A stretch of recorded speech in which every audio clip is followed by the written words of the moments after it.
वासुदेवाय। ओम नमो भगवते वासुदेवाय। ओम नमो भगवते वासुदेवाय। ओम नमो भगवते वासुदेवाय। कृष्णा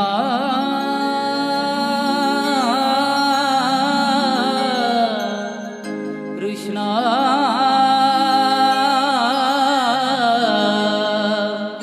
हरे कृष्णा हरे हरे।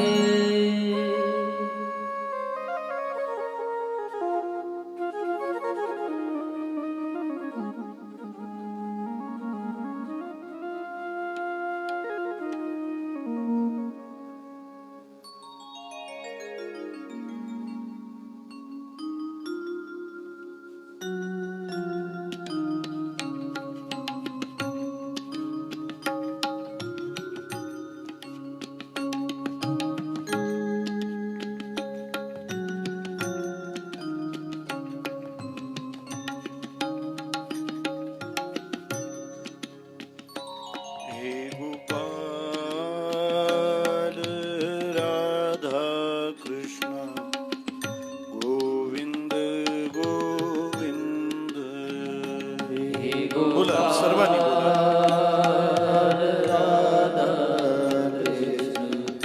गोविंद गोविंद हे गोपाल राधा कृष्ण गोविंद गोविंद। हे गोपाल राधा कृष्ण गोविंद गोविंद। हे गोपाल हे गोपाल हे गोपाल हे गोपाल हे गोपाल हे गोपाल। दीन दयाल दीन दयाल दीन दयाल दीन दयाल दीन दयाल दीन दयाल। हे गोपाल राधा कृष्ण गोविंद गोविंद। हे गोपाल राधा कृष्ण गोविंद गोविंद। कृष्ण गोविंद गोविंद राधे गोविंद गोविंद। कृष्ण गोविंद गोविंद राधे गोविंद गोविंद। कृष्ण गोविंद गोविंद राधे गोविंद गोविंद। कृष्ण गोविंद गोविंद राधे गोविंद गोविंद। राधे गोविंद गोविंद। राधे गोविंद गोविंद। राधे राधे राधे राधे गोविंद गोविंद। राधे गोविंद गोविंद। हे गोपाल राधा कृष्ण गोविंद गोविंद। हे गोपाल राधा कृष्ण गोविंद गोविंद। हे गोपाल राधा कृष्ण गोविंद गोविंद। गोपाल राधा कृष्ण गोविंद गोविंद। कृष्ण गोविंद गोविंद राधे गोविंद गोविंद। गोविंद गोविंद राधे गोविंद गोविंद। कृष्ण गोविंद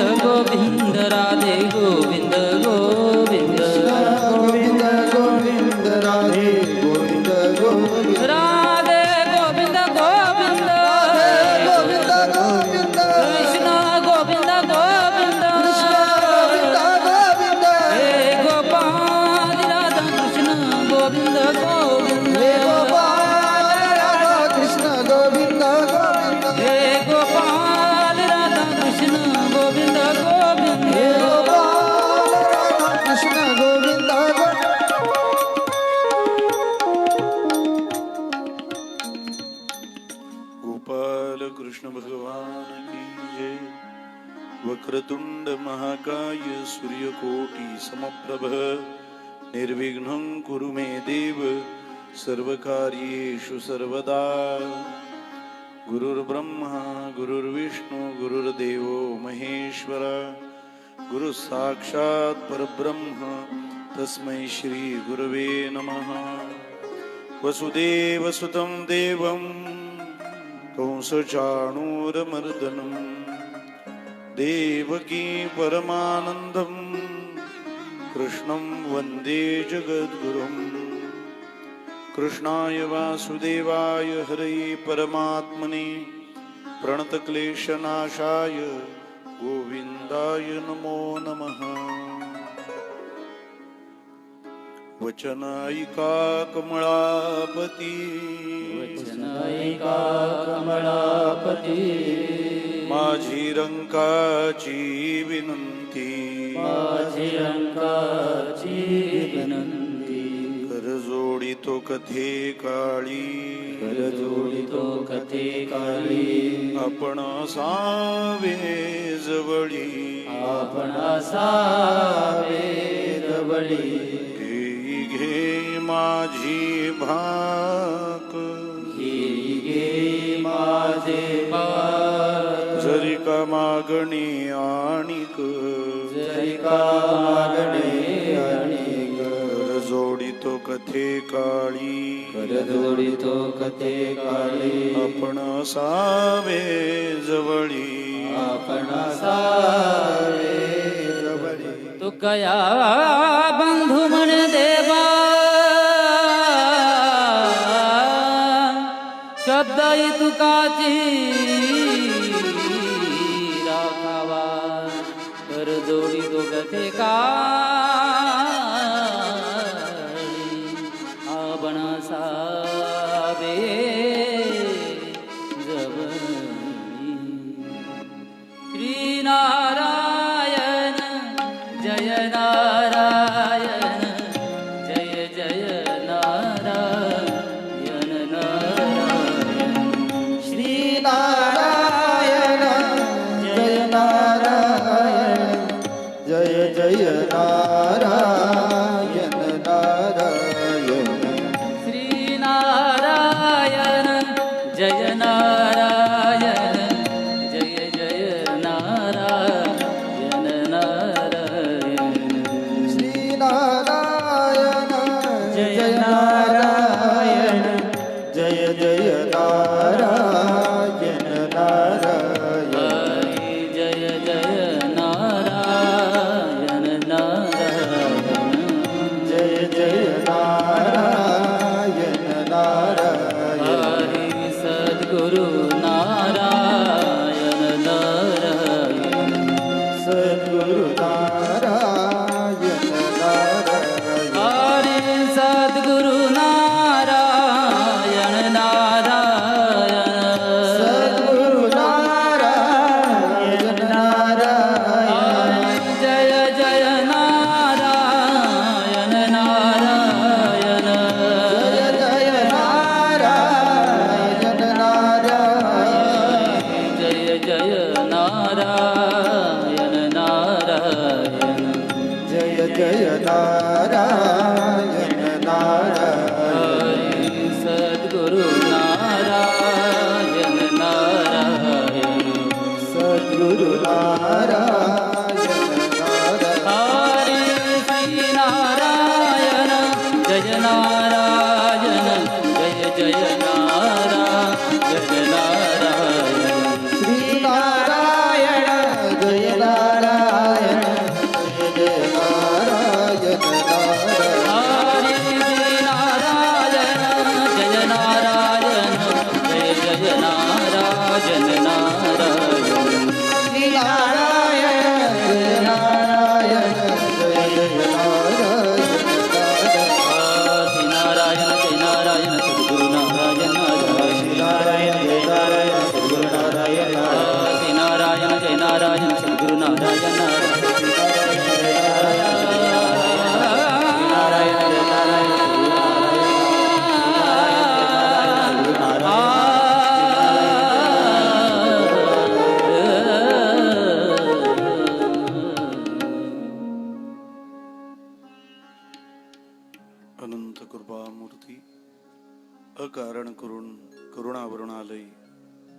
प्रेम सिंधू भगवान श्री कृष्णचंद्र परमात्म्याच्या चरणारविंदी विनम्र भावाने वंदन करतो.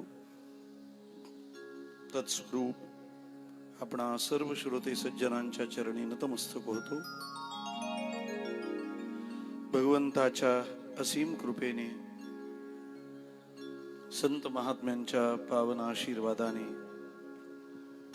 सज्जन भाविकांच्या हृदगत प्रेरणेने आपल्या ह्या मुरबाड नगरीत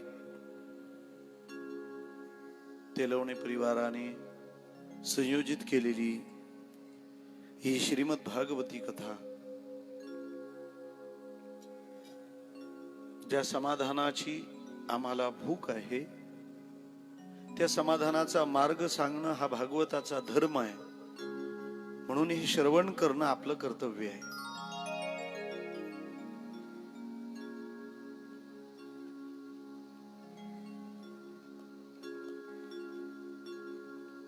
ग्रंथ संत वाङ्मय हे वेळोवेळा उघडून बघण्याचे विषय आहेत. जे काय विषयच उघडून बघतात त्यांना हे उघडून बघण्याचे विषयच नाही. कुठल्या कोनाड्यात कोपऱ्यात जगतात कळतही नाही.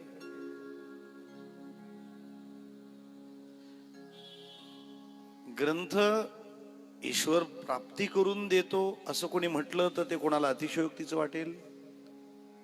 पण ईश्वर प्राप्तीची आस जागी होणं हे तर सगळ्यात पहिलं आव्हान आहे. ते रिटर्न येते.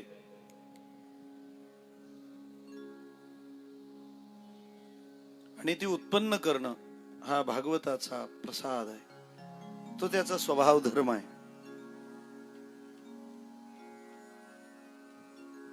भागवताचं श्रवण आणि ईश्वराबद्दलची प्रीती या गोष्टी सहज सोपस्काराच्या आहेत.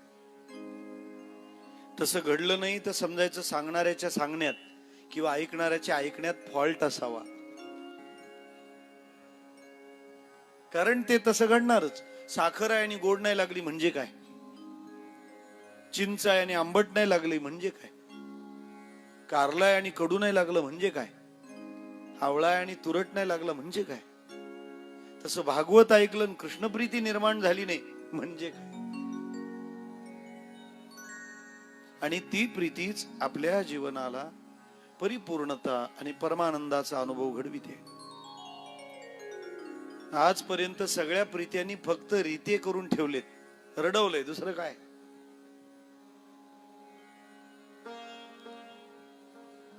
कारण संसाराची तर मोठी मौज आहे. तुम्हाला ज्याची ओढ असते त्याला तुमचा तिटकारा असतो. किती परफेक्ट कॉन्ट्रास्ट, अद्भुत मॅचिंग आहे आपलं.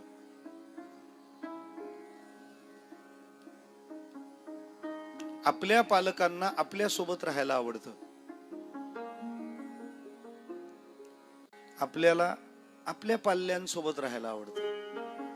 आपल्या पाल्यांना आपल्या सोबत राहायला अजिबात आवडत नाही. ही तर गंमत आहे. तरी माणसं त्यात संसारात रमतात. ही मोठी हिंमत आहे ना. किती किंमत मोजतात माणसं. प्रेमाचा देवाणघेवाणीचा व्यवहार हा फक्त त्या मुरलीवाल्याशीच होऊ शकतो. त्याचं म्हणणं आहे, ये यथा माम प्रपद्यन्ते तांस तथैव भजाम्यहम्. तुम्ही मला जेवढं जसं प्रेम कराल मी तुम्हाला तेवढं आणि तसंच प्रेम करणार. एकदा त्या गोकुळच्या पोरींनी कृष्णाला घेराव घातला. काय रे, आम्ही आमचे कामधंदे सोडलेत आणि तुझं भजन करत बसलोय. आम्ही आमचा संसार बाजूला केला आणि तुझ्यावर प्रेम करतोय. तू करतोस का नाही आमच्यावर? माणसाला कधी कधी जाणून घेण्याची इच्छा असते.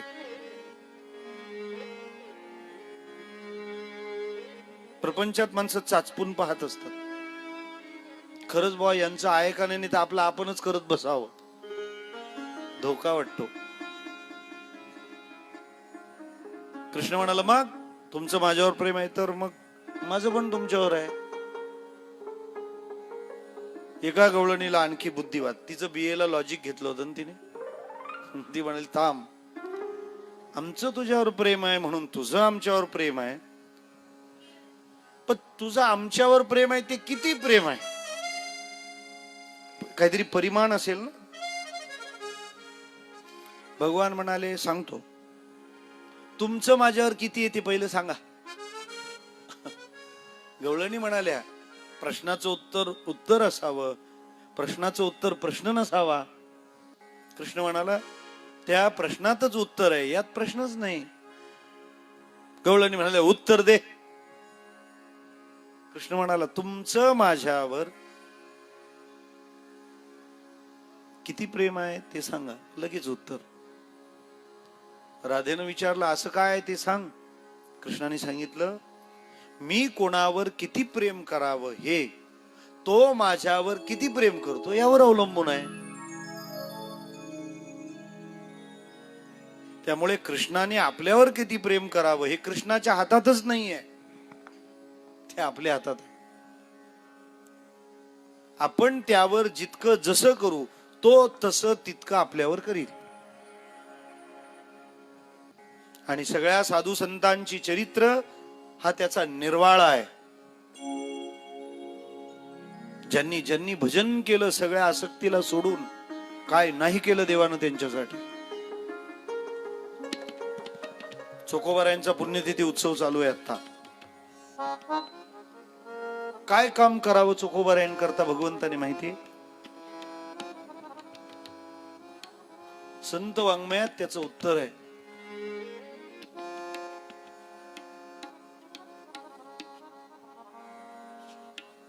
नरहरी सोनारा घडू फुंकू लागे, नरहरी सोनारा घडी फुंकू लागे, नरहरी सोनारा घडू फुंकू लागे, नरहरी सोनारा घडी फुंकू लागे.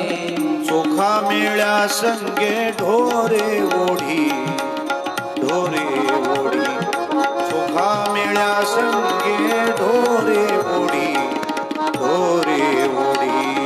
चोखा मेळ्या संगे ढोरे ओढी, ढोरे ओढी, चोखा मेळ्या संगे ढोरे ओढी, ढोरे ओढी. नरहरी सोनारा घडू फुंकू लागे, चोखा मेळ्या संगे ढोरे ओढी. मीराबाई साठी घेतो विष प्याला, दामाजीचा झाला पडेवार. घडी माती वाहे गोऱ्या कुंभाराची, धनाजी जाटाची शेते पेरी. काय अभंग आहे. चोखा मेळ्या संगे ढोरे ओढी. मेलेली ढोर गावाच्या बाहेर ओढत नेऊन टाकण्याचं काम चोखा महाराजांकडे होतं. ते काम भगवंत त्यांच्या जोडीला करायचे. किती प्रेम आहे. पर त्याने आपली कामं करायला यावी, काय पेमेंट थकलंय का त्याच. त्याने भागवतात कठोर शब्दात मांडणी केली आहे कृष्णाने. उद्धवाशी बोलतानाचे शब्द आहेत कृष्णाचे. मी पांडवाच्या बाचे काय लागे, त्याचे बेबटे सोशियाने गे. मी सुदाम्याच्या पाया लागे, काय त्याचे निपांगे पांगलो. नाथ भागवतातली ओवी आहे. मी पांडवाच्या बाचे काय लागे, त्याचे बेबटे सोशियाने गे. त्याच्यावर आलेल्या अडचणी, त्याच्यावर ओढवलेली संकट त्यांच्यावरची, ती मी निवारण करण्याचा प्रयत्न करतो. गावरान आणि इरसाल भाषेत कृष्ण बोललाय. त्यांच्या बापाचं काय घेऊन खाल्लंय का. भागवतातली ओवी आहे. मी काय नुसतंच बोलून भागवत नाही. मी बोलून नाही, ते भागवत आहे. मी पांडवाच्या बाचे काय लागे, त्याचे बेबटे सोशियाने गे. मी सुदाम्याच्या पाया लागे, काय त्याचे निपांगे पांगलो. मी सुदामदेवाच्या पाया पडतो, काय त्याचे माझ्यावर उपकार होते का?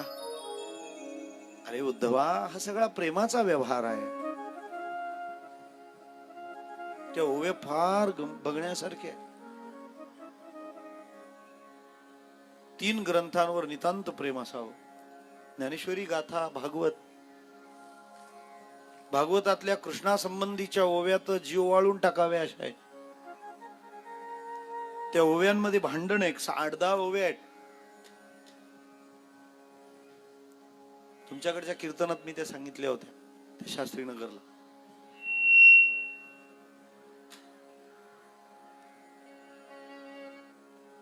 कृष्ण म्हणतो, मला काय जेवायला मिळत नव्हतं का? मी काय अन्नासी दुःख आळलो, की यज्ञपत्न्यांसी मागो गेलो. त्या यज्ञ करणाऱ्या ब्राह्मणांच्या स्त्रियांकडे अन्न मागायला गेलो. काय 72चा होतो का मी, दुष्काळातून आलेला? मी भावार्थाचा भुकेलो, भक्तीच्या पावलो पाहुणेरा. मी भक्ती जाणतो. ज्या कुब्जेच्या प्रेमाचा स्वीकार केला ती काय सुंदर होती काय? कुब्जा काय सुंदर होती, तिच्या प्रेमाची मज प्रीती. राधा प्रार्थी मी वनाप्रती, काय विषयासक्ती लागोनी. ते गोपाळ मला खायला घालायचे, ते उष्ट होतं तोंडातलं. कोण भक्ती केली गोपाळी, काय ती सोवळी की ओवळी. त्यांचे उच्चिष्ट कवळ मी गिळी, प्रेम समेळी डुल्लत. त्यांच्या उष्ट मी खाल्लं का? त्यांच्या प्रेमाने मी डुल्लत होतो. त्या गोपी मला धरून बांधायच्या. मी काय एवढा हलका होतो? मी काय एवढा दुबळा होतो? माझी काय क्षीण झाली शक्ती, मज गोपिका दावे बांधिती. त्यांच्या प्रेमाची निजप्रीती अतिग्राढी उद्धवा. गाढ प्रेम होत, त्यामुळे मी सगळे व्यवहार बाजूला ठेवलेत. म्हणजे प्रीतीला कृष्णासारखं दुसरं आलंबन नाही, दुसरी जागा नाही.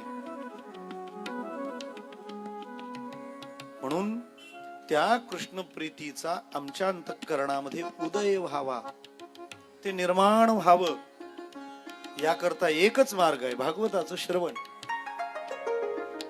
श्रवणाने निर्माण होणार प्रेम कधी विटत नाही, मिटत नाही, ते तुटत नाही. श्रवणाने प्रेम आहे. कारण श्रवणाने आम्ही जाणतो ना देवाला. श्रवणाचा परिणाम कृष्ण प्रेमाची उत्पत्ती, असं मी का म्हणालो? कारण प्रेमाच्या उत्पत्तीला कारण ज्या गोष्टी आहेत त्या श्रवणाने घडतात. प्रेम प्रभावामुळे निर्माण होतं, प्रेम स्वभाव कळल्यानं निर्माण होतं, आणि प्रेम संबंध जाणल्यानं निर्माण होतं. आणि या तिन्ही गोष्टी कथेच्या श्रवणाने कळतात. देवाचा प्रभाव किती आहे, केवढा प्रभाव त्याचा, हे जगत तो संकल्प मात्राने निर्माण करतो. कसं जगवतो त्याचं त्याला माहिती बाबा. इथं 2x2 च घर, हे 2 आणि ते 2, तरी पण मेंटेन होत नाही. सिलेंडर वाढलं, हे कमी झालं. कांदा वाढला, बटाटा स्वस्त झाला. 2x2 आहे. आणि अख्खं विश्व सांभाळणारा पोसितो जगासी एकला तो. कसं काय होत असेल? मी तर म्हणतो पंढरपूरला गेल्यावर विठोबाला आपली गाराणी काय सांगायची? उलट त्यालाच विचारलं असेल, बाबा थकला असशील रे, एवढ्या जगाचं सगळं पाहतो, सगळ्यांना वेळेवर जेवायला घालतो, वेळेवर झोपवतो.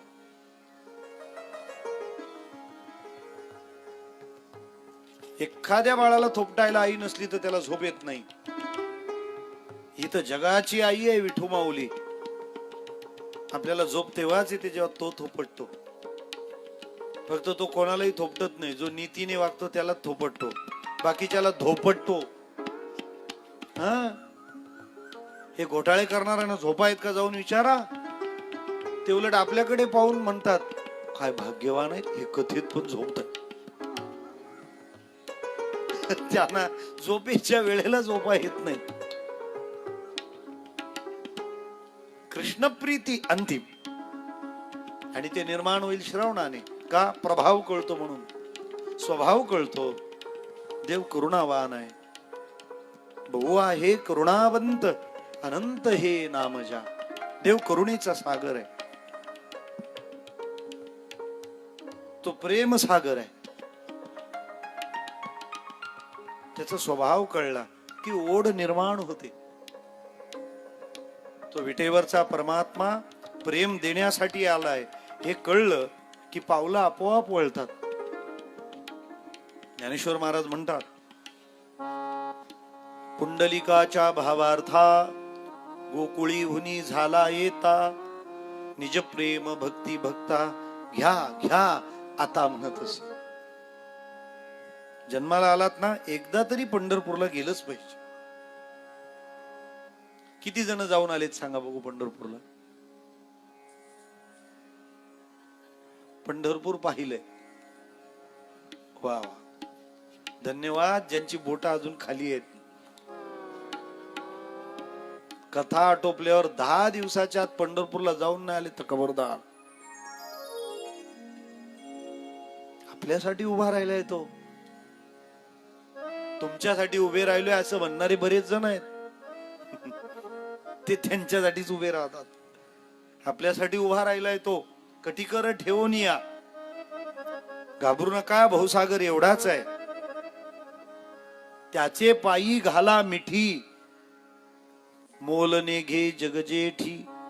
भावा एकासाठी खांदावा हे या फुला. त्याचा स्वभाव आहे, प्रेमळ आहे तो.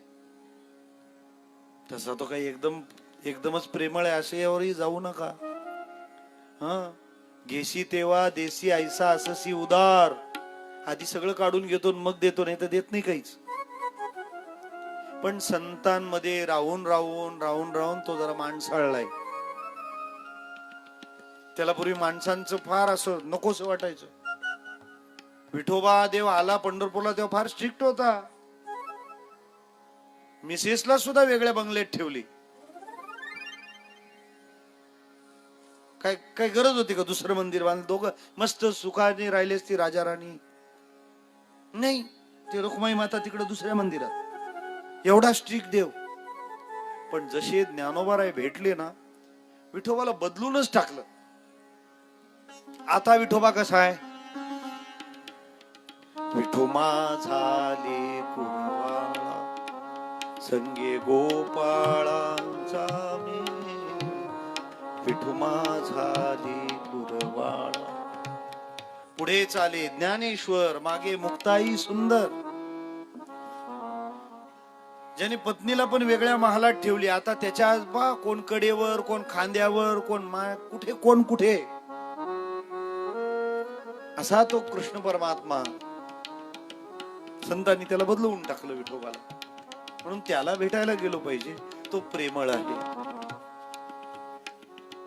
त्याचा संबंध कळतो कथेने. किती लांब आहोत तो आणि मी.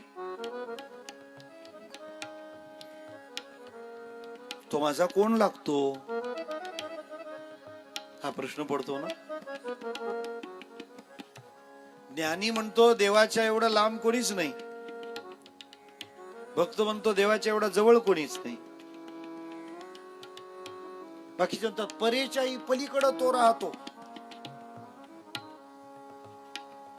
आणि भक्त म्हणतात काय नाही, सतत कृष्णमूर्ती सावळी खेळे हृदय कमळी.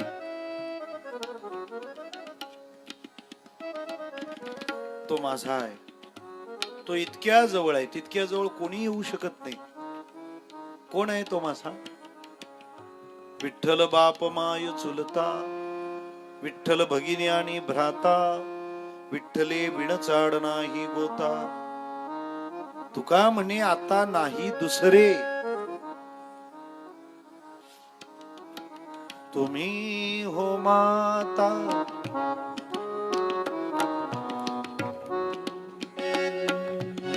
मी हो माता पिता सखा तुम्ही तुम्ही हो माता सब गाओ बड़े भाव से, तुम्ही बड़ा प्यारा गीत है। तुम्ही हो बंधू सखा तुम्ही हो तुम्ही हो माता पिता तुम्ही हो बंधू सखा। सर्वांनी गा। माता पिता तुम्ही हो बंधू सखा तुम्ही हो। तुम्ही हो माता पिता तुम्ही हो बंधू सखा तुम्ही हो माता पिता तुम्ही हो बंधू सखा तुम्ही हो माता पिता तुम्ही हो बंधू सखा तुम्ही हो माता पिता तुम्ही हो बंधू सखा तुम्ही हो।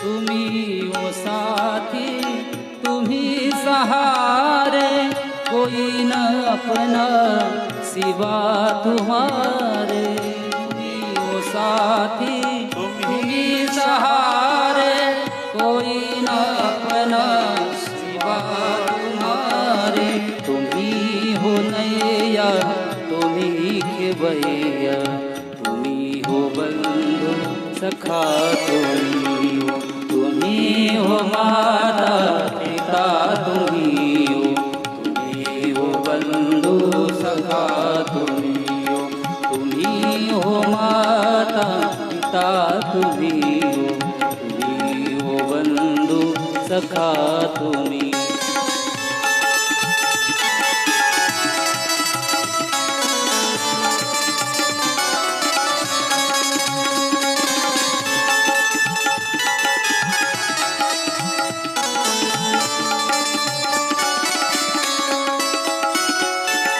खिल सके ना ओ फूल हम है तुम्हारे चरणों की धूल हम है तुम्हारे चरणों की धूल हम है तुम्हारे चरणों की धूल हम है जो खिल सके ना ओ फूल हम है तुम्हारे चरणों की धूल हम है दया की दृष्टि सदा ही रखना तुम्ही हो बंधु सखा तुम्ही हो माता पिता तुम्ही हो बंधु सखा तुम्ही हो माता पिता तुम्ही हो बंधु सखा तुम्ही हो माता पिता तुम्ही हो बंधु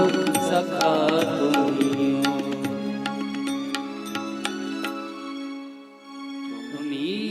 हो माता सब गाओ सब गाओ। पिता तुम्ही हो बंधु सखा तुम्ही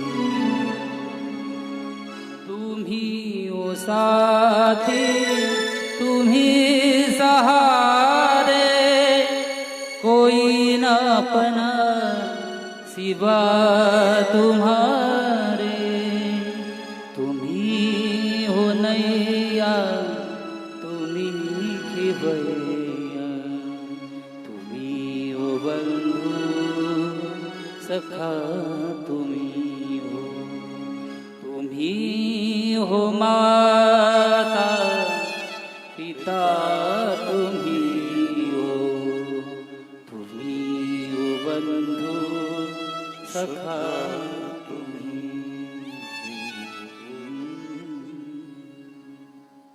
भक्तीचा फुललेला मळा जसं त्या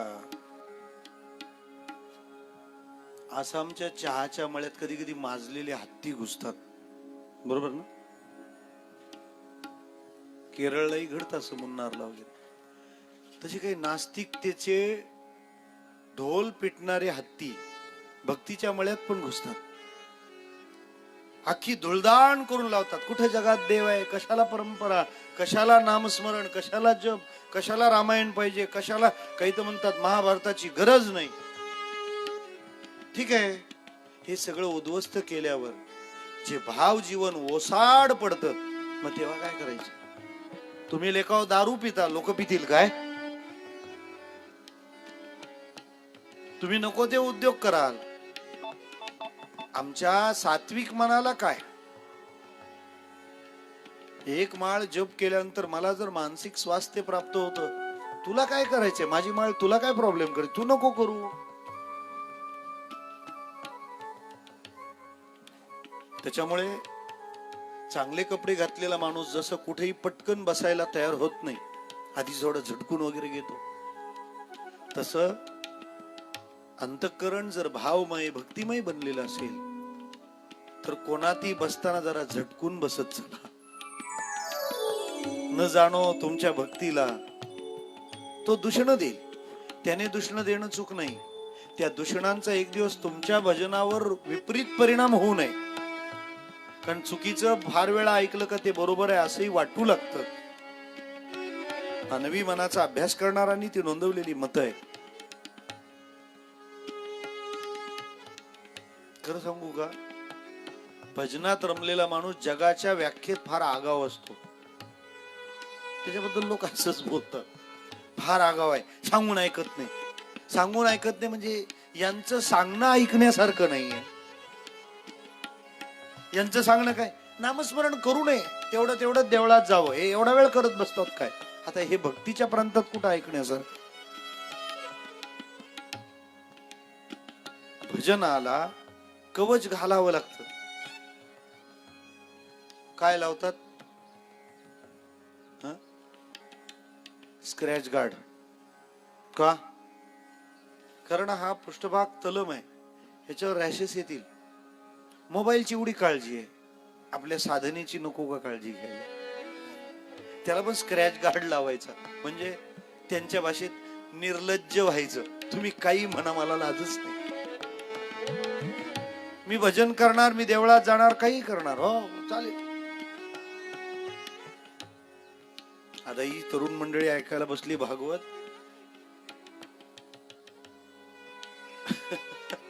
हे आश्चर्य आहे. आम्ही ठाण्याच्या ब्राह्मण सोसायटीत 11 वर्षे प्रवचन केली. त्यांनी शुकतालला भागवत ठेवलं माझं. त्याच्यात त्यांच्या सोबत असे ती ज्योतिताई, त्या कथेला यायला निघाल्या. त्यांच्या बाजूच्या आजी म्हणायला लागले, अगं हे काय तुझं भागवत ऐकायचं वय आहे का? म्हटलं कठीण आहे.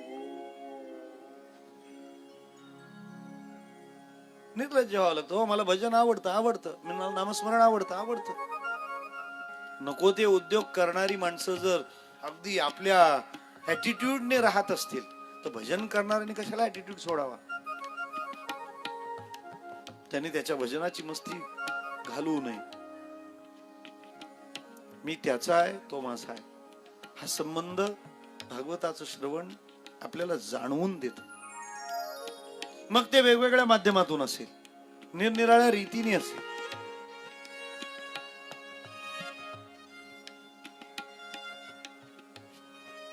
जाणार आहे तत्व तेच, पण निरनिराळ्या रीतीने. जेवणात गोड असावं असं जर म्हटलं तर मग तुम्ही 8 दिवस साखरच खाता का? काय नाही, गोड म्हटल्याशिवाय साखरीशिवाय कसं काय होईल? हा, म्हणजे 8 दिवस तुम्ही गोड खायचं म्हणून काय खाणार? साखरच. मग 1 दिवस गुलाबजाम, 1 दिवस बुंदी, काल 1 दिवस श्रीखंड, 1 दिवस आमरस. खाणार साखरच, पण निरनिराळ्या पदार्थांच्या माध्यमातून. तशी भागवतातली राजांची चरित्र येतील, कधी भक्ताची येतील, कधी दुष्टाची पण येतील. चरित्र येवो कोणतंही, पण आपण एक सूत्र ध्यानात ठेवायचं. व्यासांनी हे फक्त एवढ्यासाठीच सांगितलंय की कृष्णाचं प्रेम निर्माण झालं पाहिजे. उद्देश कधीच भागवताचा निराळा नाहीये. उदाहरण कोणतंही असेल, कशाचंही असेल, पण हेतू एवढाच असतो, कृष्णप्रीती. सुखपरीक्षितीचा संवाद तरी का सांगितला व्यासांनी? बरेच विषय होते त्यांना लिखाण करायला, केला असता चांगला विषय. लोक नाही का कोणत्याही फालतू विषयावरही पीएचडी करतात, काही कामच नाही.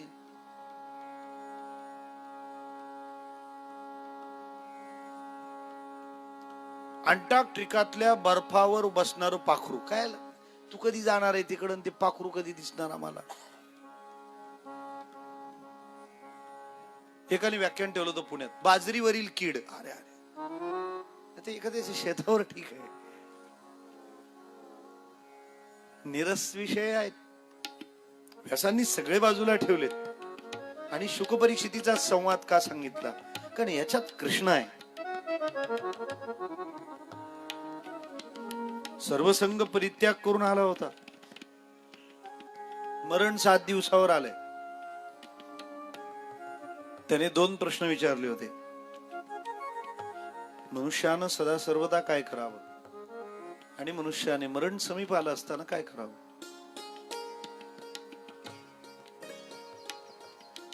मनुष्यानं सदा सर्वदा काय केलं पाहिजे? मला याचं उत्तर असं वाटतं बरं का, जे केल्यानं मनुष्य मनुष्य ठरतो असं त्यांनी सदा सर्वदा करावं.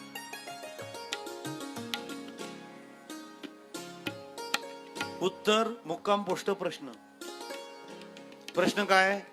मनुष्याने सदा सर्वदा काय करावं, आणि उत्तर काय? त्याला मनुष्य म्हटलं जाईल असं त्यांनी सदा सर्वदा करावं. मग इतरांपेक्षा मनुष्याचं निराळेपण कशाने सिद्ध होईल? छान जेवल्याने. आपण पार्ट्या करतो तर कुत्री पण पार्ट्या करतात. त्यानं काय गावाबाहेर ढोर मेलं की यांची पार्टीच आहे.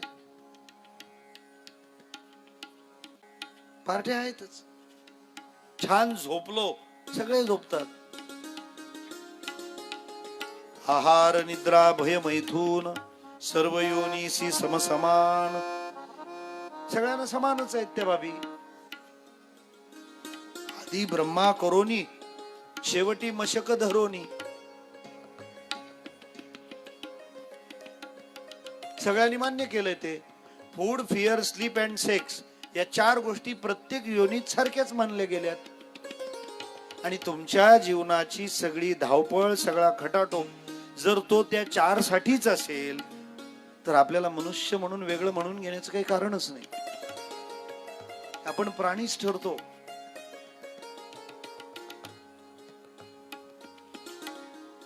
आपण खूप हुशार आहोत या न्यायानं आपण जे जे काही मांडतो ते सगळं याच्याच तर अखत्यारीत येतं. याच्याहून वेगळं कुठं काय? मी काल तुम्हाला ती लिस्ट सांगितलीये. Life graph, well education, nice job, beautiful partner, cute child, that's call well settle. याच्यात नवीन काय केलं तुम्ही? हे तर सगळ्यांमध्ये चालू आहे. भजनाने भगवंताची अनुभूती घेतली म्हणजेच तुम्ही मनुष्य पण सफळ केलं, नाही तर नाही. तुम्ही आतापर्यंत जे करण्याने जीवनाची कृतार्थता मानता तो भ्रम आहे. ते तसं नाहीये तुम्ही जे समजता. भगवत भजन घडलं की नाही, नामस्मरण घडलं की नाही, देव, देश, धर्म आणि समाज यांची सेवा घडली की नाही, तोपर्यंत हे सगळं अपुरं राहील.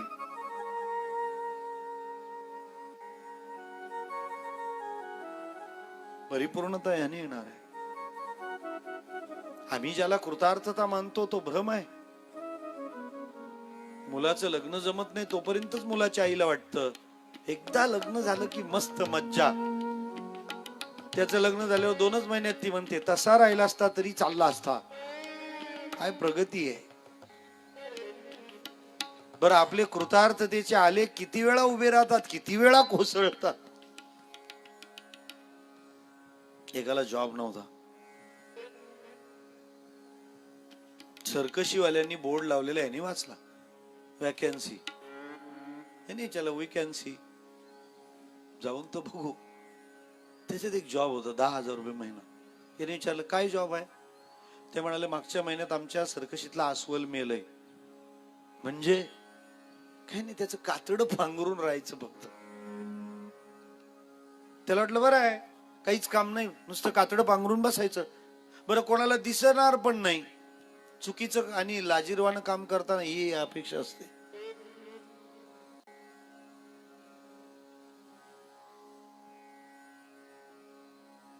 मी डोंबिवली ईस्टला कॉलेजला होतो. ती ईस्टची पोरं आहे ना, कॉलेजची पोरं फिरायला डोंबिवली वेस्टला. मग सगळं कोण अग्निहोत्री, कोण काय कोण काय. का ईस्टला का नाही फिरले, कॉलेजचा एरिया. कोणी पकडलं म्हणजे झालं. कातड पांघरायचंय, कोणाला माहिती कोण आहे. झाला अस्वल, छान जॉब, पहिला पगार झाला 10,000. एक दिवशी त्या नगराचे नगराध्यक्ष शो बघायला आले. मग काहीतरी वेगळं शो करायची सवय असते माणसाला. त्या दिवशी त्या सर्कसच्या मालकाने डिक्लेअर केलं आजचा विशेष शो. आज आपला अस्वल वाघाच्या पिंजऱ्यात जाणार आहे. सगळे देव एकदम आठवले अस्वलाला. तो म्हणतो वाचतच नाही आज. हे बसायचं होतं तोपर्यंत ठीक आहे, ही अशी पण ड्युटी येईल असं काही वाटलं नव्हतं. बरं न घ्यायला तो हंटर घेऊन आला. हा कसा तरी थरथर थरथर कापत ते अस्वल घुसलं त्या वाघाच्या पिंजऱ्यात. तो वाघ याच्याकडेच बघत होता.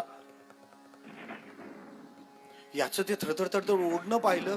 काय योगायोग त्या माणसाचं प्रारब्ध इतकं चांगलं. याचं ते थरथर कापणं पाहिलं. समोरच्या त्या वाघाने याला मनुष्यवाणीने प्रश्न विचारला, काय रे अस्वाला काय घाबरतोस. हा म्हणाला हा तर आणखी डेंजर वाघ दिसतो. हा बोलतो पण आणि खातो पण. पण त्याला एक आशेचा किरण दिसला. आशा किरण वाडीत. कोणता आशेचा किरण. की जर हा मराठीत बोलू शकतो म्हणजे याला माझ्या भावना मला सांगता येतील. त्याने सांगितलं हे बघ बाबा, तुला मराठी तू बोलला ना माझं ऐक. मला काही खाऊ नकोस का. मी खरोखरचा अस्वल नाहीये. मला जॉब नव्हता कुठं, 10,000 रुपये, मी BA पास आहे. त्या वाघाने सांगितलं कशाला घाबरतो.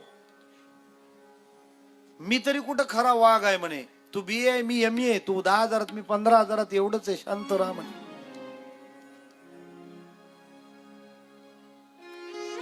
ज्याला तुम्ही भय धरता, ज्याचं तुम्ही ज्याला श्रेष्ठता देता, खरंच तो तसा आहे का. आमच्या कृतार्थतेचे सगळे मानक दुरुस्त करावी लागतील. आपलं जीवन बरोबर आहे, आपलं जीवन परफेक्ट आहे, कशावरून ओळखणार. व्याख्या कोसळता कामा नाही. मग त्याच्यासाठी काय केलं पाहिजे. करा काहीतरी. ही कोसळण्याची व्याख्या नव्हे.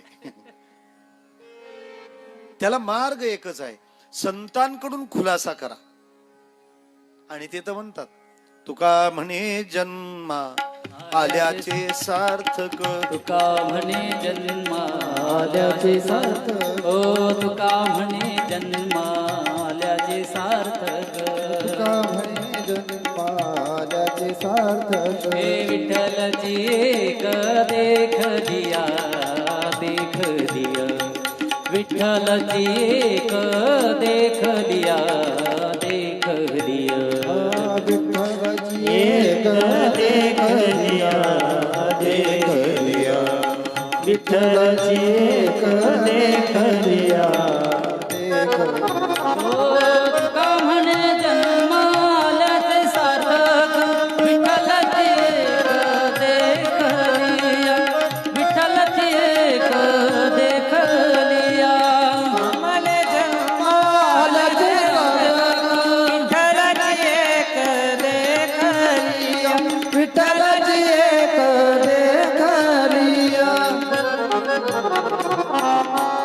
तुका म्हणे जन्म आल्याचे सार्थक, विठ्ठलची एक देखिलिया.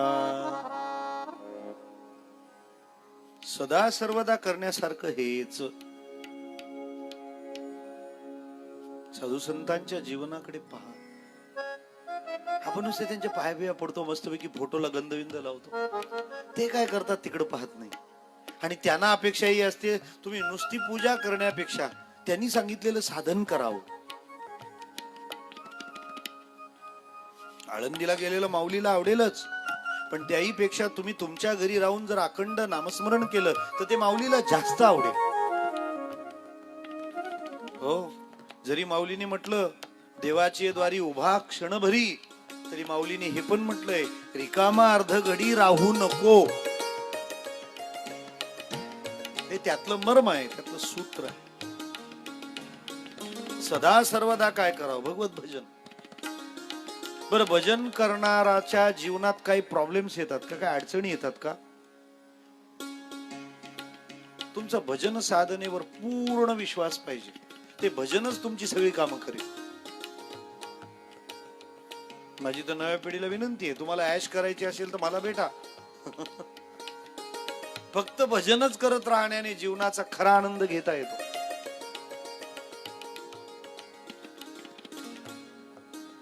या व्यासपीठावरचं आमचं वय आहे 27. आम्ही लहानपणी खेळण्याचं काम करताना पण भजनच खेळलोय. आमचं गाव तसं भिवंडी तालुक्यात, थोडा दुर्गम परिसर. मग दुपारच्या वेळेत खेळायचं काय? कीर्तन खेळायचं. एक काठी घ्यायची, त्याची वीणा करायची, दुसऱ्या काठीची माईक, आणि सगळे पोरं 1 रुपया देईल त्याच्याकडे कीर्तन. कारण ते टाळकरी तसे थांबायचे नाही. मग ते कीर्तन झाल्यावर त्यांना भूक लागायचं, दुकानावर काहीतरी खायचं. चला पुढे कीर्तन. दक्षिणेची जुनी सवय आहे माझी.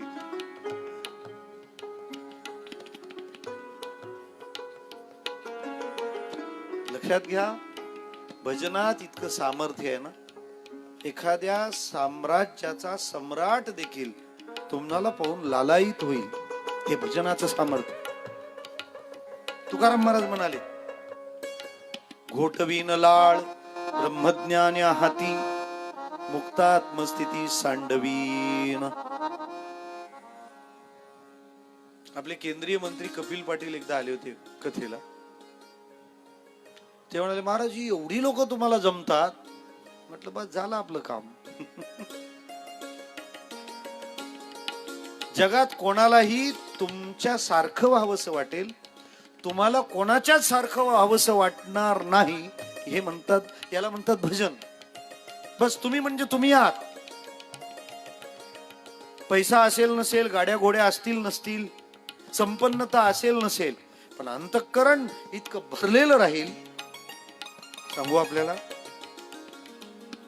भजनाशिवाय जीवन असेल तर जिथं आनंद आहे ना तिथं जावं लागतं.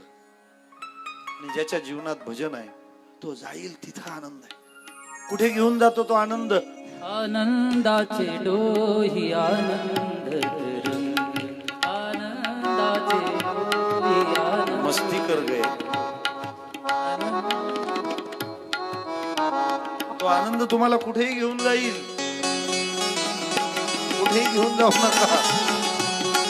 हा हा,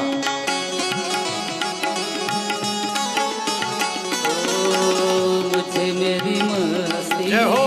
कहाँ लेके आई, मुझे मेरी मस्ती कहाँ लेके आई, मुझे मेरी मस्ती कहाँ लेके आई, मुझे मेरी मस्ती कहाँ लेके आई, मुझे मेरी मस्ती जय हो.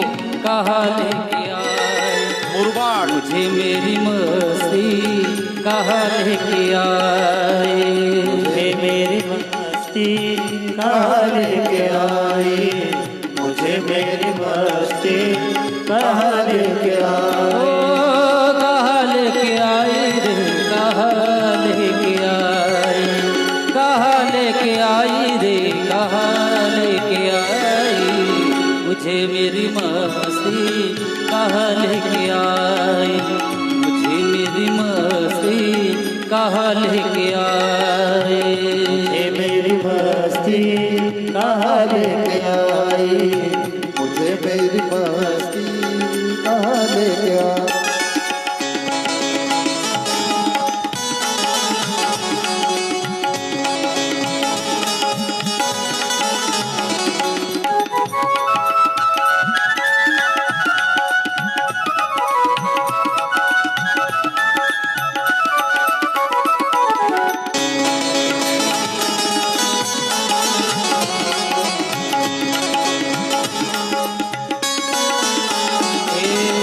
पता जब लगा मेरे हस्ती का मुझको, पता जब लगा मेरे हंसी का मुझको, पता जब लगा मेरे हस्ती का मुझको, पता जब लगा मुझको हंसी का मुझको।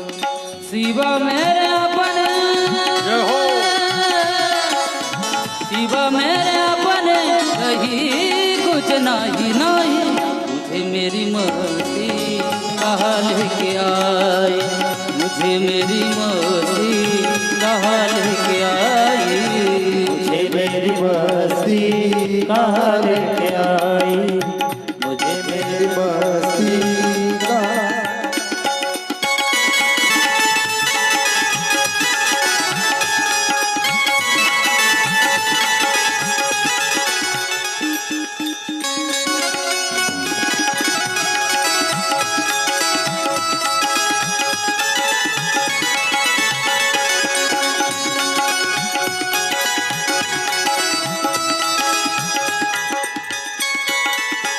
तो सभी में बड़ा मैं हूँ, सभी में बड़ा बड़ा हूँ, तो सभी में बड़ा हूँ सभी में बड़ा मैं बड़ा हूँ।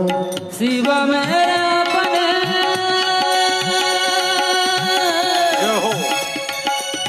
शिवा मेरे अपने,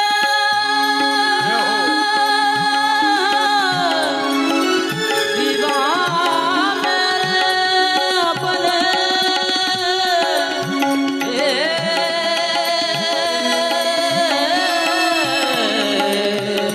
शिवा मेरे अपने,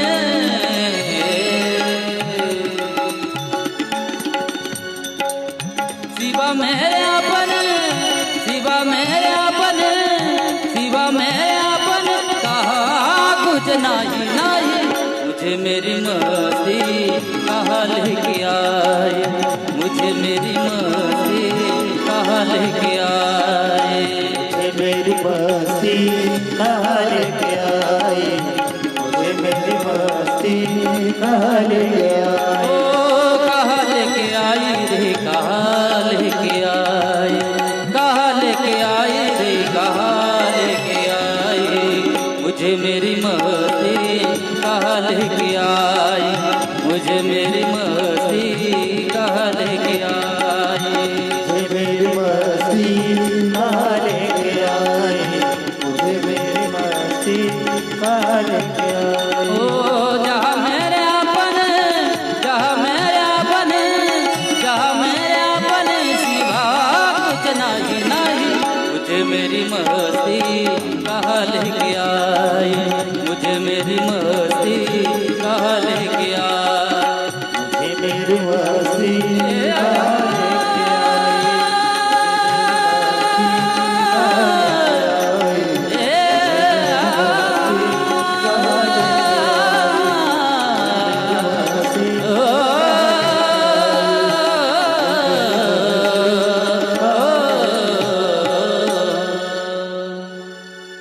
मुझे मेरी मस्ती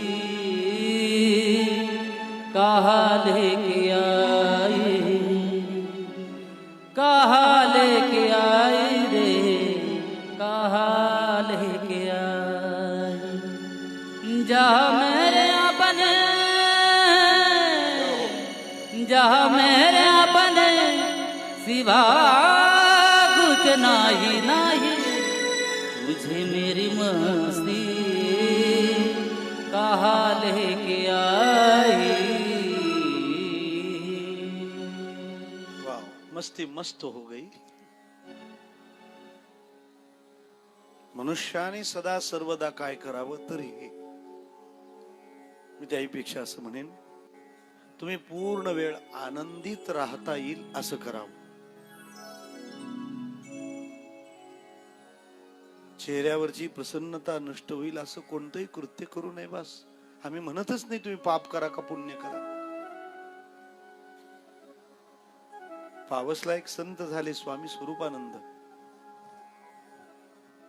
त्यांनी देवाची कृपा कोणावर होते त्याच्या लक्षणांचा उल्लेख केलाय.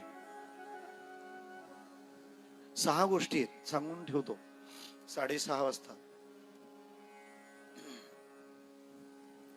सुहास्य वदन, प्रसन्न दर्शन, निर्मल अंतःकरण, मितमधु भाषण, शुद्ध मन, सदैव सत्याचरण, एवं षड्विध लक्षण, अंगी बाणता पूर्ण, होतो वश परमेश, वाहतो जगदंबेची आण. 6 सुहास्य वदन, प्रसन्न दर्शन, निर्मल अंतःकरण, मितमधु भाषण, शुद्ध मन आणि सदैव सत्याचरण. या 6 लक्षणांना ज्यांनी अंगी बांधून घेतलंय किंवा ही 6 लक्षणं अंगी बांधली आहे त्याला परमेश म्हणजे परमात्मा वश होणारच. खोटं वाटतं, विश्वास बसत नाही. स्वामी म्हणतात वाहतो जगदंबेची आण. त्या जगदंबेची शपथ घेऊन सांगतो, या 6 गोष्टी तुम्ही तुमच्या आयुष्यात सांभाळल्या, परमात्मा भेटलाच म्हणून समजा. जरा उलट बोलू तेव्हा बोला, आता काय बोलतात नेहमी. ही 6 लक्षणं ज्याच्या अंगी बांधली ना, ज्याच्या म्हणजे त्याच्याच अंगी बांधतात ज्याच्यावर परमात्मा कृपा करतो. परमात्म्याने कृपा केलेला हा माणूस आहे हे ओळखण्याच्या 6 खुणा आहेत. सदा सर्वदा असं करावं.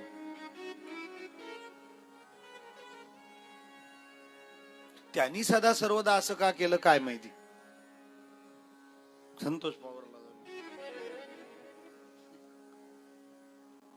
दुसरा प्रश्न होता, मरण जवळ आला असताना काय करावं.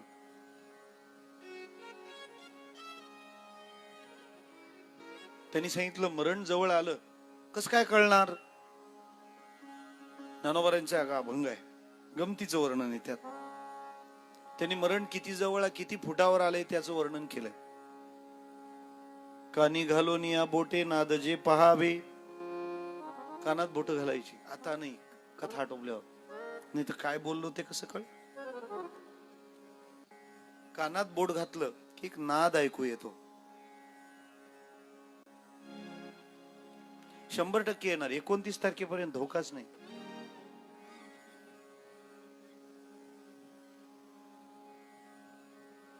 तो जो नाद आहे त्याला ब्रह्मनाद असं म्हणतात. सगळ्यांना ऐकू येतो. खुळानाद आहे त्यांना पण तो ब्रह्मनादच ऐकू येतो. तो जर ऐकू आला नाही तर समजायचं मरण 9 दिवसावर आलंय. येतो, ऐकू येतो, जरी नाही ऐकू आला तरी घाबरू नका असं समजायचं. जरा बारीक आहे.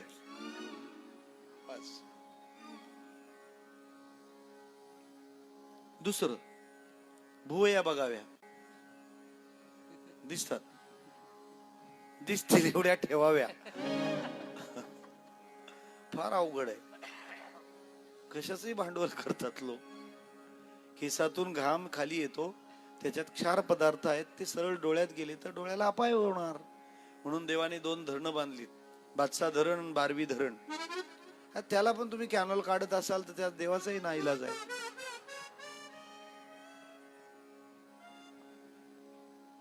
त्या भुवया दिसल्या नाही की समजायचं मरण 7 दिवसावर आलं. मरण ओढून घेऊ नका. इथं बोट लावायचं डोळ्याला. डोळ्याला म्हटलं, डोळ्यात नाही घालायचं. असं चक्र फिरताना दिसतं. ते दिसलं नाही की समजायचं आपलं मरण 5 दिवसावर आलं. काहीच जमलं नाही तर सकाळी उठून नाकाचा शेंडा बघायचा, दिसतो. कोणाच्या समोर बघू नका, त्यांचे गैरसमज व्हायचे.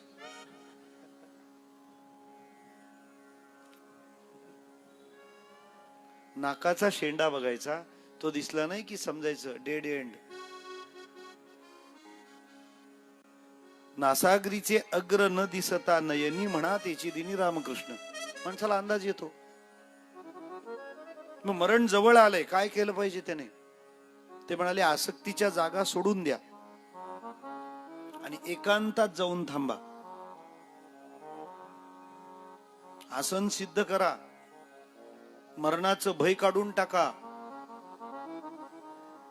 भगवंताचं ध्यान करा, चिंतन करा. हे सांगितलेले शब्द सोपे नाहीयेत. एकांतात जाऊन राहा म्हणजे घरच्यांनी काढायचं ठरवलं तरी आपली जायची इच्छा होते का सांगा? उत्तर भारतात ते लोक मरण जवळ आल्यानंतर घरी थांबत नाहीत. कुठं जाऊन राहतात माहिती? काशीला. कारण का? काशीत जो मरतो त्याच्या कानामध्ये भगवान महादेव तारक मंत्राचा जप करतात. हा काशीचा महिमा आहे. काया काशी गुरुपदेशी तारक मंत्र दिदला आमाशी.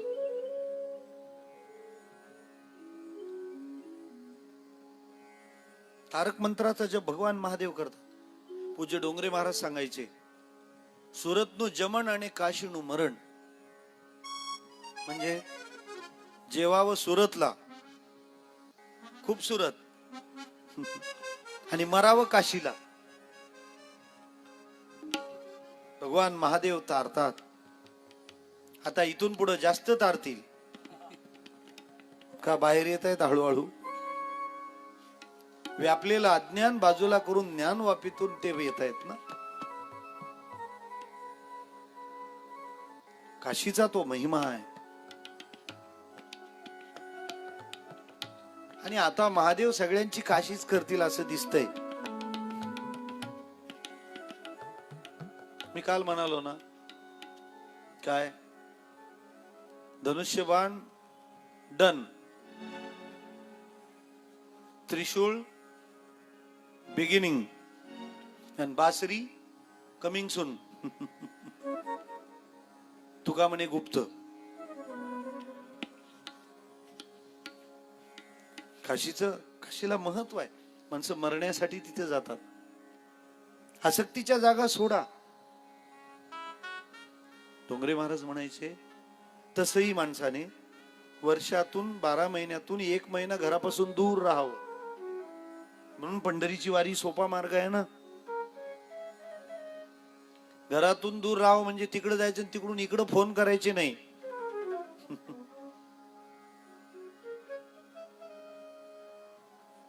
जेव्हा बाहेर जायला सांगितलेलं असतं तेव्हाच घरात राहण्याचा मोह असतो. जेव्हा घरात राहण्याची जबाबदारी तेव्हा मोकाटी हिंडतात, हुंदडतात इकडे तिकडे. काय गंमत आहे माणसाची.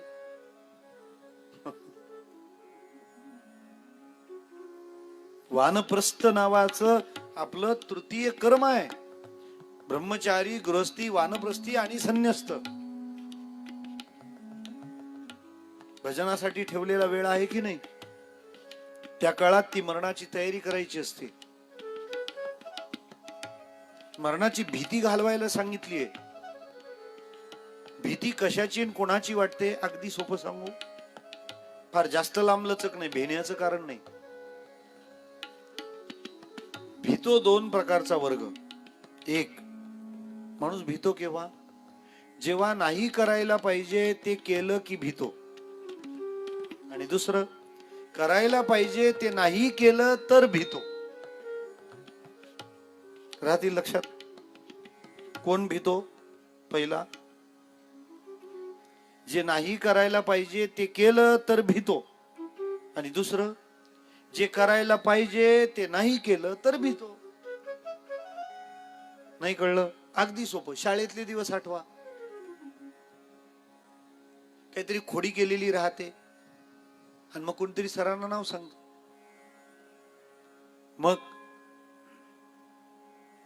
मग सरांची भीती वाटते, कारण मारतील, बदडवतील.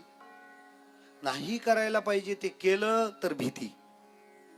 दुसरं, होमवर्क कंप्लीट नाही केला, किती देव नवसतो तेवढ्यासाठी.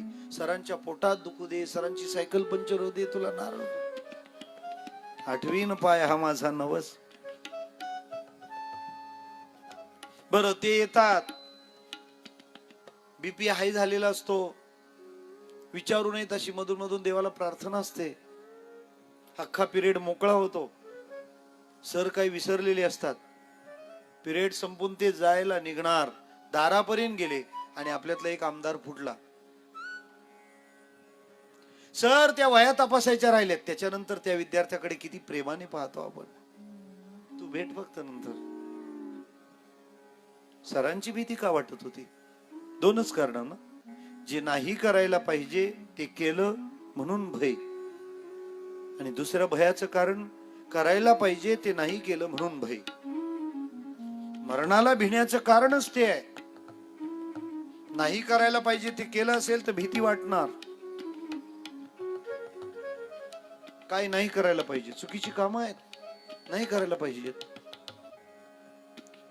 शास्त्राने अशी 10 कामं सांगितलीत, ती करू नयेत. 3 कायिक आहेत.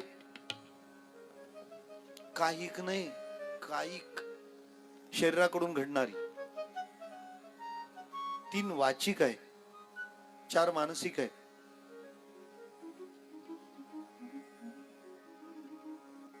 वाचिक 4 आहेत मला वाटतं. श्लोक आहेत त्याचे पुराणांतर्गत.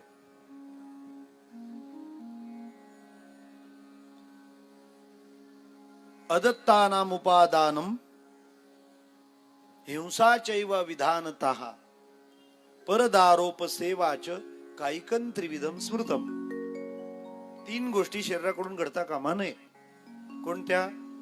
अदत्ता नाम उपादानम, मी जिथं काही दिलं नाही तिथून मी काहीही घेणार नाही. सोपं सांगू? मला तिथून काही घेण्याचा अधिकार हवा असेल तर मी आधी तिथं काहीतरी दिलं पाहिजे. काहीही न देता काहीही घेणं हे पाप आहे. मला शासनाला सांगावंसं वाटतं, रक्ताचा जर तुटवडा असेल तर ज्यांना फुकट तांदूळ देतात त्यांची दर महिन्याला 1 बाटली काढून घ्या. त्यांना पाप लागणार नाही, पुण्य तर पुण्य. आणि फुकटचं भेटलेलं मग ते वाढीव खाल्ल्यानंतर होणारा जगाला त्रास मोठा असतो. अदत्तानाम उपादानम हिंसा चैव अविधानता. अविधी हिंसा करणं हे पाप आहे. अविधी हिंसा म्हणजे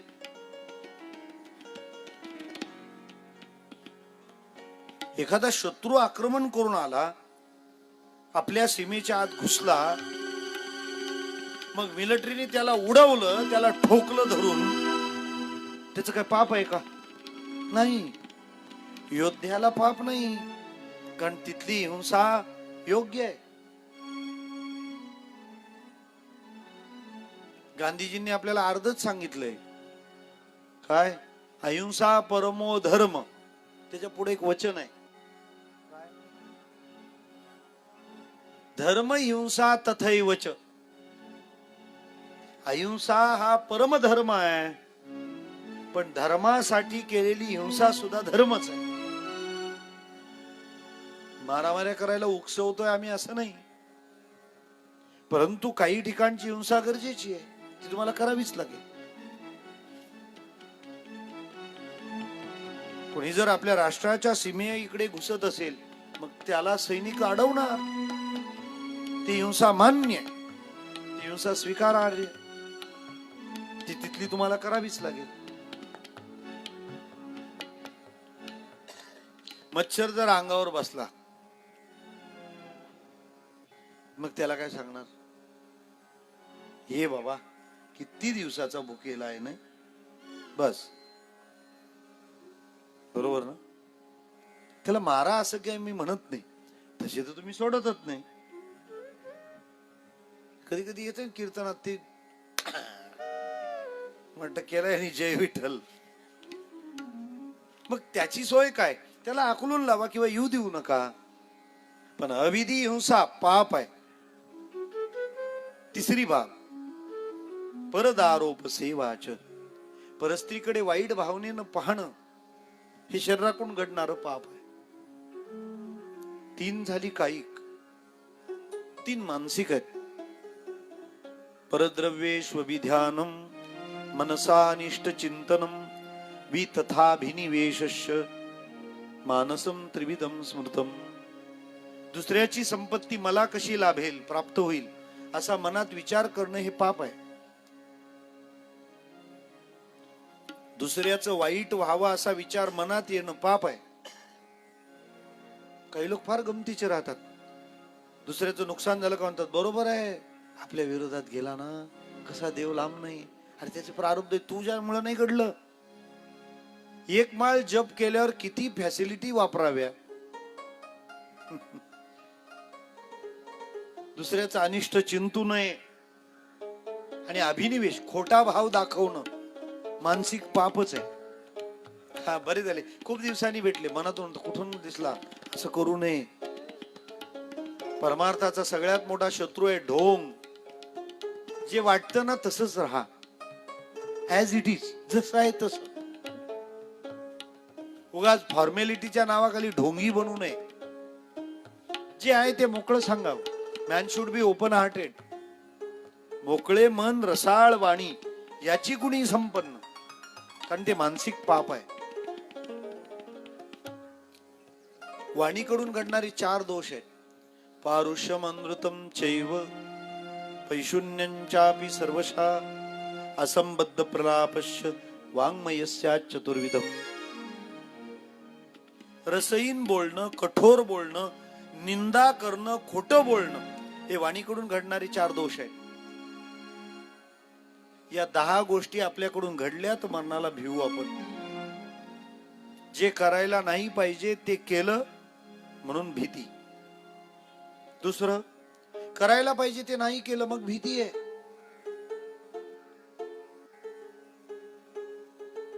संपन्नता सोडून जायचं आहे. जगाचा निरोप घेताना सगळं इथल्या इथं राहणार आहे.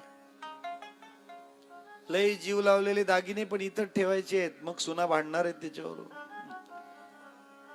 चांगल्या चांगल्या साड्या काहीच नाही, फक्त बघायच्या. मृत्यूचा युनिफॉर्म एकच आहे, काय 3.5 मीटर. हा, तिथं तुमची चॉईस नाही, हाय असंच. पर गंमत अशी आहे, पहिल्या आणि शेवटच्या युनिफॉर्मला खिसा नाहीये. पहिला युनिफॉर्म माहिती एवढासा तुकडा असतो, त्याच्यात गुंडाळतात पहिल्यांदा. काय म्हणतात तुमच्याकडे त्याला? हा बोला.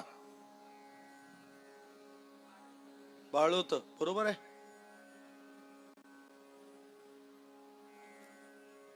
पहिला आणि शेवटचा युनिफॉर्म सारखाच आहे, फक्त माप वाढीव आहे. सत्य सत्य आहे, त्याला इलाज नाही. फक्त बाळवत्यावर लोक प्रेम करतात. ज्या घरात लहान बाळ असेल ना, त्या बाळाचाच वास येतो त्या अख्ख्या घराला. त्या बाळाची नशाच निराळी राहते. तो सम्राट असतो त्या घराचा, तो सांगेल तोच कायदा. तो 4ला उठणार असेल तर अख्खं घर 4ला उठतो. बर तो असा योगी निघतो ना, दिवसभर झोपतो जेव्हा तुम्ही जागी असता, आणि रात्री त्याचाच कार्यक्रम असतो जेव्हा तुम्ही झोपलेले असता. रात्रीचे जागरणम कृत्वा दिवोच्या हरी कीर्तनात. बर त्याच्या विरोधात जाता कामा नये. तो रडला म्हणून ओरडाल, तो डीजे लावतो, मग बसा. भजन आम्हाला आवश्यक आहे, मला एवढंच म्हणायचं.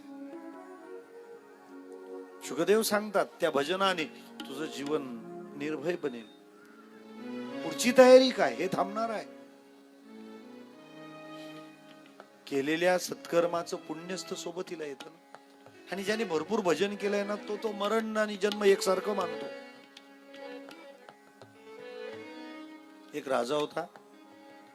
त्या राज्याचा नियमच त्याने असा बनवला, 5च वर्षे गादीवर बसायचं. 5 वर्षे झाली का त्याची दिंडी डायरेक्ट जंगलात, जिथं प्यायला पाणी नाही, राहायला घर नाही, मोबाईलला रेंज नाही. हे महत्वाचं. नाही तर कुठेही जगतील माणसं याच्या जोरावर. हो, 4G नसता तर लॉकडाऊन कसा काढला असता लोकांनी. लोक डाऊन झाले असते. काहीच नाही. त्यामुळे 5 वर्ष राजा मजा करायचा आणि 5 वर्ष पूर्ण झाली का दिंडी बिचारा रडायचा, गडबडा लोळायचा, नको नको म्हणायचा. पण लोकांना नियम आहे. एकदा ती 5 वर्षाकरता एका हुशार युवकाच्या गळ्यात माळ पडली. त्याने 5 वर्ष आरामच केला नाही. तो काय करायचा, इथं रोड मंजूर करायचा, जंगलात नेऊन बांधायचा. इथं महाल मंजूर करायचा, जंगलात नेऊन बांधायचा. डॅम इकडे सँक्शन करायचा, तिकडे नेऊन बांधायचा. 5 वर्षे त्याचा हात सपाटा. 5 वर्षे पूर्ण झाली, याची पण दिंडी काढली. चला म्हणे जंगलात. तो तर म्हणाला लवकर चला. लोक म्हणाले हा असं कसं काय. इथून मागचे राजे तर गडबडा लोळायचे, नको नको म्हणायचे. हा तर म्हणतो लवकर चला. त्याला विचारलं का रे तू हसतो का. तो म्हणाला मग मी काय करायला पाहिजे. आणि इथून मागे जेवढ्या राजांच्या दिंड्या निघाल्या ना, सगळे रडत रडत गेलेत. तू का हसतो. तो म्हणाला मी का हसतो ते सांगण्याआधी ते का रडले ते सांगा. ते म्हणाले बरोबर आहे, 5 वर्ष इथं मजा केली. त्यानं म्हटलं 5 वर्षे नुसती मजा करायलाच दिली, आणि मग एकदा 5 वर्षे पूर्ण झाली का तुम्हाला कुठे नेऊन सोडणार आहेत ते माहितीये का. म्हणे मग त्या राजाला कळलं आपल्याला डायरेक्ट अरण्यात देणार आहे. म्हणाले मग फक्त वाट पाहतायत लोक काय की 5 वर्ष कधी पूर्ण होत आहे. म्हणाले मग मी गोष्टीचं सांगतोय. हा म्हणे हे पूर्ण होण्याची वाट पाहताय. तुम्हाला नेऊन सोडलं जाणार आहे. कुठं परत दिसले नाही पाहिजेत अशा जागेवर, म्हणजे जंगलात. म्हणाले मग जंगलाला जायला का घाबरतात. ते म्हणाले तिथं प्यायला पाणी नाही, जेवायला अन्न नाही, मोबाईलला रेंज नाही, काहीच नाही. त्यामुळे ते रडतायत बिचारे. तुम्ही हसू नका हो, मला बोलता येईना. काय आता काय इलाज नाही त्याला, आहे ते आहेच. मग तुम्हाला सोडलं जाणार आहे. ते म्हणाले त्यांना जिथं सोडलं जाणार आहे तिथं सगळ्या गैरसोयी आहेत. अरण्य आहे, ते निबिड जंगल आहे. तू का असतोस, तू का असतो सांग. तो म्हणाला ते का रडत होते कारण तिथं निबिड अरण्य होतं. मी का असतोय. मी म्हणे 5 वर्ष राजा इथं राहिलो, स्कीम सगळ्या जंगलात राबवल्यात. ह्याच्यापेक्षा भारी रोड बनवले तिकडचे. इथं तुमचं 5 स्टार आहे, आमचं तर 7 स्टार आहे.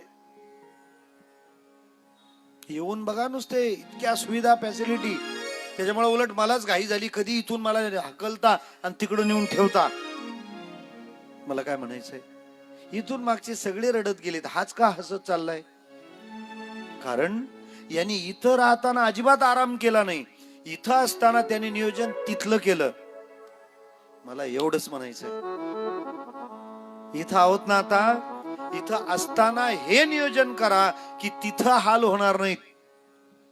ज्ञानदेवा ध्यानी रामकृष्ण मनी वैकुंठ भुवनी घर गेले, वैकुंठ भुवनी घर गेले, वैकुंठ भुवनी घर गेले. हरे राम कृष्ण मनी वैकुंठ भुवनी घर गेले, वैकुंठ भुवनी घर गेले, वैकुंठ भुवनी घर गेले. हरी मुखे म्हणा, हरी मुखे म्हणा, हरी मुखे म्हणा, हरी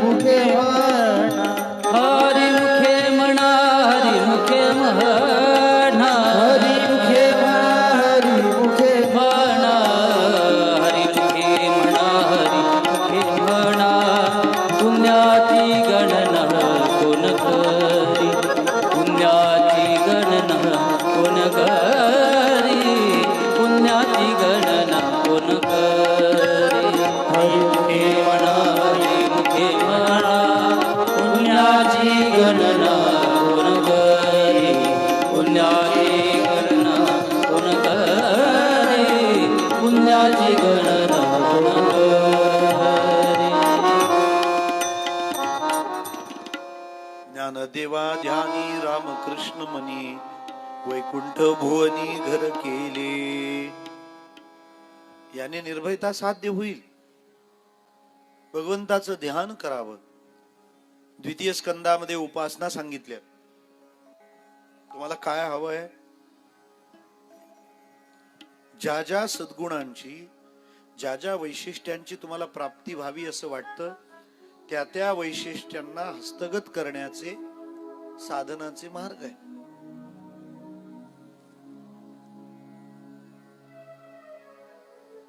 द्वितीय स्कंदामध्ये चतुश्लोकी भागवताचा अंतर्भाव आहे. कारण सृष्टी उत्पत्ती विषयक विचारलेल्या प्रश्नांना जी उत्तरं दिली आहेत. कारण राजा परीक्षितीचं खरं काम इथं झालं होतं. मृत्यू जवळ आला असताना काय करावं त्याला कळलं होतं. भगवंताच्या स्मरणात राहावं आणि हा देह सोडावा. तुकाराम महाराजांचा एक अभंग आहे, ऐकून ठेवा फक्त शब्द, अर्थ लगेच कळेल. काळ सारावा चिंतने, गुगलवर सापडेल. काळ सारावा चिंतने, एकांतवासी गंगा स्नानी, देवाच्या पूजने प्रदक्षिणा तुळशीच्या, युक्त आहार विहार नेम इंद्रियासी सार, नसावे बासर निद्रा बहुभाषण, परमार्थ महाधन जोडी देवाचे चरण, भावया जतन हे उपाय लाभाचे, देह समर्पिजे देवा भार काहीच न घ्यावा, होई लाघवा तुका म्हणे आनंद. याने तुमच्या जीवनात आनंद होईल. जीवन असं देह समर्पिचे देवा, देऊन टाकायचं. तुला पाहिजे तेव्हा घे, पाहिजे तेव्हा नाही. इतकं सोडून दिलं पाहिजे. काळजी घ्यावी, आरोग्य सांभाळावं, पण त्याची आसक्ती सोडून. त्या उपासना आहेत. इथं सगळं कळल्यावर राजा परीक्षितीने विचारलं, मला माझं उत्तर मिळालं पण आणखी जाणून घ्यायचंय. म्हणे काय? ही सृष्टी निर्माण कशी झाली सांगा. सृष्टीच्या उत्पत्तीचा विचार विचारलाय. शास्त्रज्ञ शोधतायत गॉड पार्टिकल कशापासून उत्पत्ती आहे सगळ्याची. ते पृथ्वीला छिद्र पाडून शोधतायत. पृथ्वी कार्य आहे, कारण तर वेगळं असेल ना.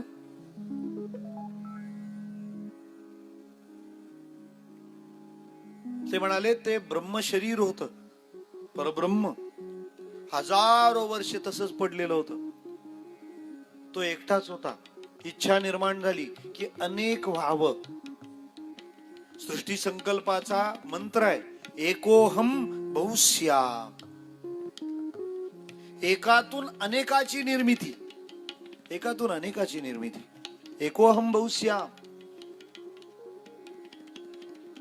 त्यावेळेला त्या अंड शरीराच्या नाभीतूनच एक कमळ निघालं. त्या कमळातून एक देवता निर्माण झाली. तिचं नाव ब्रह्मदेव. हा देवाचा मुलगा आहे.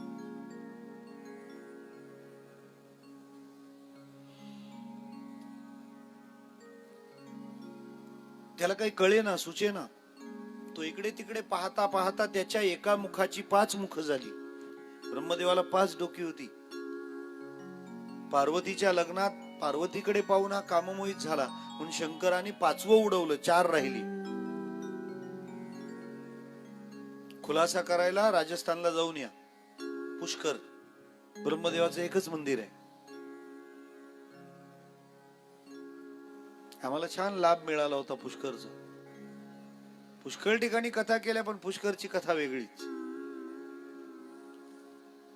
त्या जागेमध्ये शांती आहे. तिथे आम्ही फिरताना पाहिलं त्या शहरात भारतीयांपेक्षा परदेशी लोकच जास्त दिसत होते. असं वाटतं आपण कुठं युरोपात आलो का काय. तिथला तो सायकलवाला स्पॅनिश बोलतोय हो. टपरी चहाची चालवणारा फ्रेंच बोलतो. म्हटलं अवघड आहे बुवा. प्राइजच आता. तिथं भारतीयांना लागणाऱ्या वस्तूच भेटत नाहीत, सगळे ते फॉरेनर लोकांच्या वस्तू तिथे विकायला. आम्ही खुलासा केला हे असं का? ते म्हणाले परदेशातून भारतात फिरायला जी माणसं येतात ती भारतात कुठेही फिरतील, पण ती पुष्करला येणारच. त्या जमिनीत असा गुण आहे की तिथे तुम्हाला आपोआप शांती फील होईल.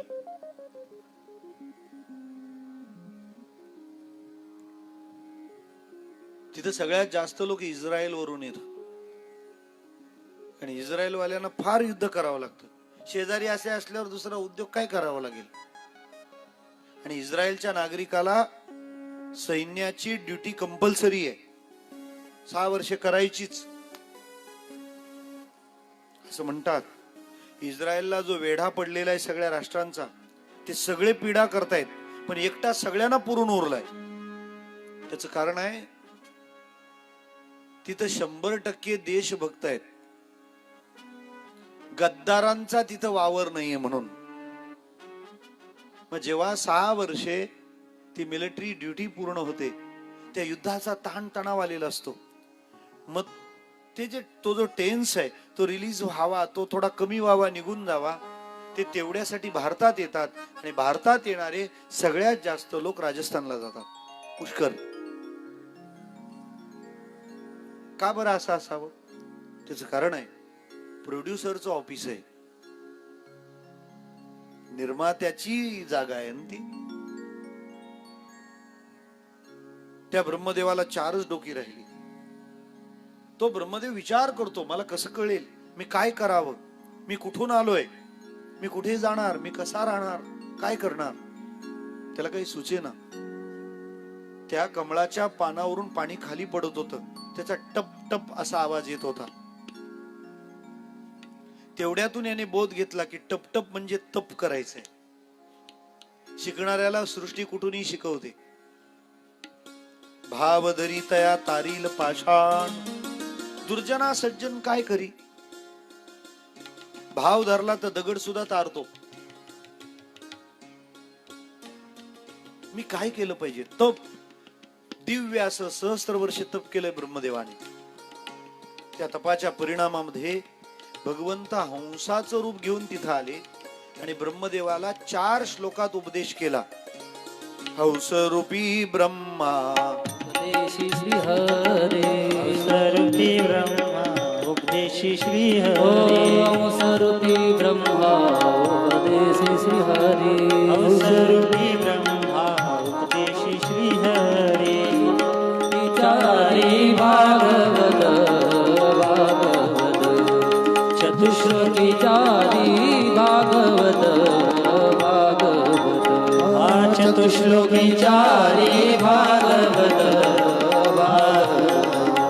चतुश्लोकी चारी भागवत भागवत. हंसरूपी ब्रह्मा उपदेश श्री हरि, चतुश्लोकी चारी भागवत, चतुश्लोकी चारी भागवत. स्वरूपी ब्रह्मा उपदेश श्री हरि, चतुश्लोकी चारी भागवत, चतुश्लोकी चारी भागवत.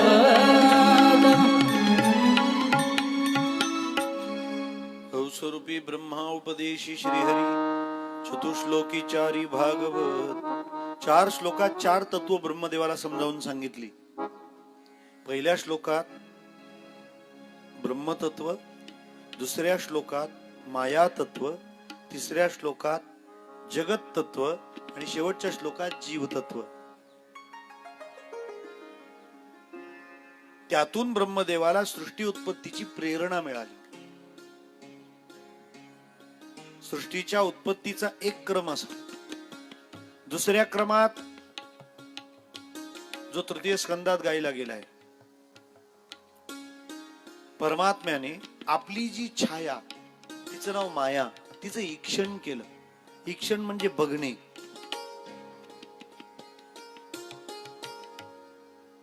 त्या बघण्याचा परिणाम असा झाला की त्या बघण्यानं ती छाया म्हणजे माया गरोदर राहिली.